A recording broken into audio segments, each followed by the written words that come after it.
This repair video for the P2000 Error Code is specifically tailored for Chevrolet drivers. If your Chevrolet showing up P2000 code, this is for you.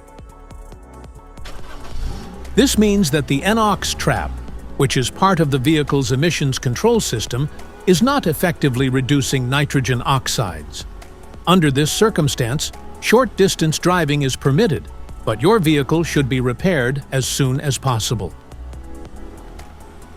So, what causes this imbalance? Here are the most common culprits.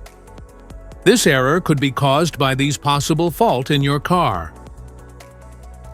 Nitrogen oxide adsorber or catalytic converter. NOx sensor issues. Vacuum leaks.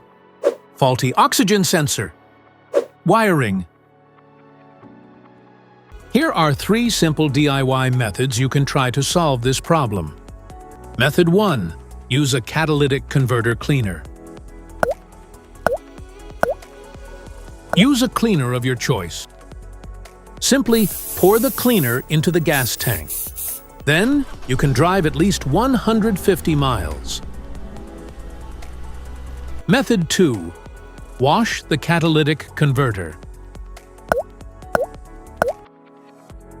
Now, the first thing you need to do is to remove the catalytic converter from your vehicle.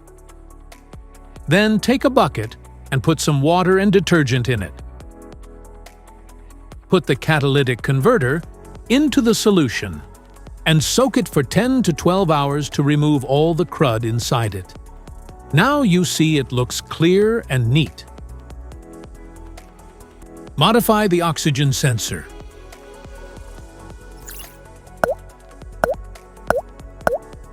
You can remove the oxygen sensor from the converter by putting extra space between the sensor and the converter.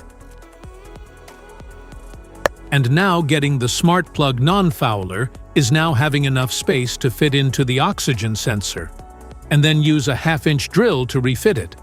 By doing this, put them together and put back on the catalytic converter. This error occurs in OBD2 equipped vehicles. It is commonly found in Mazda, Subaru, Chevrolet, Ford, Hyundai, Audi, BMW, Volkswagen, Toyota, and Honda vehicles. If you like this video, don't forget to subscribe to our channel. Thanks for watching.